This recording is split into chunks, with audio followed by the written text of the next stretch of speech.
Welcome to Dialupdigest. In this Rugrats character analysis, I'm going to analyze Kimi Watanabe-Finster. I'm going to talk all about Kimi's introduction to the series, her relationships, personality, and her character on All Grown Up and the Rugrats reboot. But before I get into this video, let's take a look at Kimi's signature look.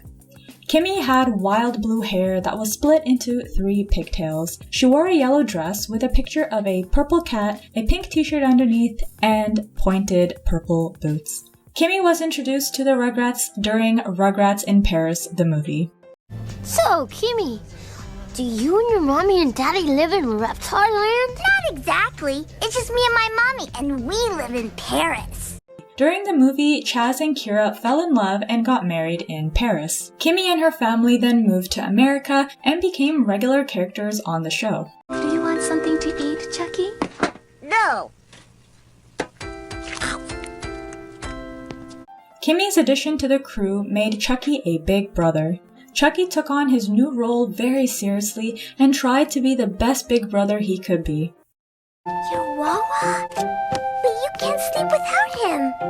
That's okay. It might get lonely in outside space. And Wawa's real good company when you're lonely. His cautious nature sometimes clashed with Kimi's rambunctiousness. I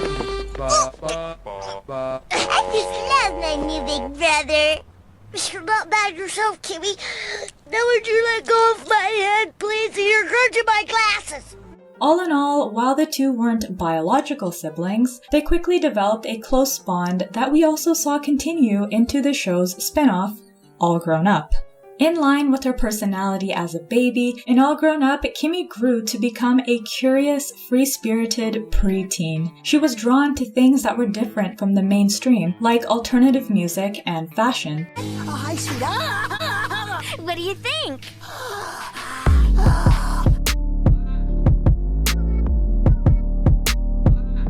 She even fell for a boy in her class, Z, who was an independent soul like herself. Look, he marches to the beat of a different drummer is all, like me. She and Chucky continued to support each other and stayed close friends with the Rugrats crew. Chucky was protective of his little sister, which Kimi appreciated but did find annoying at times. Another significant relationship in Kimi's life was her friendship with Susie. Hey, Susie's like my best friend. The show also touched on a past crush that Kimi had of Tommy. The spin-off showed more sides to Kimi and explored more areas of her life, like her Japanese heritage. No wonder I like tiny corn. Kimi's parents, Kira and Hiro, are Japanese. In the episode Memoirs of a Finster, Kimi's quest leaves Chucky feeling left out. Let me tell you something, sister. Bird poop is a lot thicker than water. You don't understand, Chucky. I love you and you'll always be my brother. Kimi's father even made an appearance in the episode Trading Places. In the Rugrats reboot, Kimi has been aged up to 3 years old. Hi, I'm Kimi Watanabe. I moved here from Paris. That's in France. This change brought about a mixed response from fans of the show. Some hated it, while some was glad the show brought her back since she was absent during the beginning. Kimi's personality has morphed into one similar to Susie in the original show. Instead of Susie setting Angelica straight, it's Kimi. That's not making a very good choice, Angelica. We're supposed to be nice to visitors. Kimi and her mother moving in with the Finsters was one of the first cartoon examples I can remember of a blended family. Chaz was a single father raising Chucky. His marriage to Kira and the adoption of both of their children into one family was a rare depiction in cartoons. According to Pew Research, the experience Chucky and Kimi faced is shared by about 16% of American children, who live with a step-sibling, step-parent, or half-sibling. Rugrats even discussed the formal adoption process of each other's child. In the episode Finsterella, Chaz and Kira threw a party to celebrate the milestone with family and friends. Today, we like to celebrate our family. Chucky, Kitty, there's something we'd like to tell you. I don't know if you can understand this, sweetheart, but I've adopted you. And I've adopted you, Chucky. The blending of the families shows how it can be difficult for some children to adapt to changes in family structure. In the episode Changes for Chucky, Chucky has a hard time adjusting to all the changes that came with his new stepmom. Nothing is the same since I got to do Mommy. Time for Betty Bye.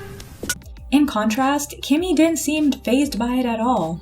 I think Kimi's addition to the crew didn't add much to make the show more interesting. While I think it was nice seeing Chucky become a big brother and watch his family grow, Kimi didn't really contribute in a unique way to the gang. Kimi's fun-loving and brave nature made her very similar to Tommy. She was like a girl version of him. However, she was a bit more on the impulsive side. And Linda, happily ever after. Oh, you're awfully strong for such a tiny thing. Her act now, think later attitude became her defining feature. Overall, I think Kimi could have been developed into a more unique character in the original series. Her backstory of living in France and being of Japanese descent made her unique from her friends. These elements could have been used during the series, but it seems like it was completely ignored. It wasn't until All Grown Up where we really saw her character become more distinguished. Her natural, free-spirited personality led her to becoming an adventurous and fearless preteen. The spin-off also went further in depth into her heritage and family life. It was interesting to see Kimi explore her roots and her relationship with her estranged father. Kimi seemed to have a loving relationship with him, despite him being absent from her life. Just like all siblings, Kimi and Chucky went through trials, but in the end, their love for each other always came out on top.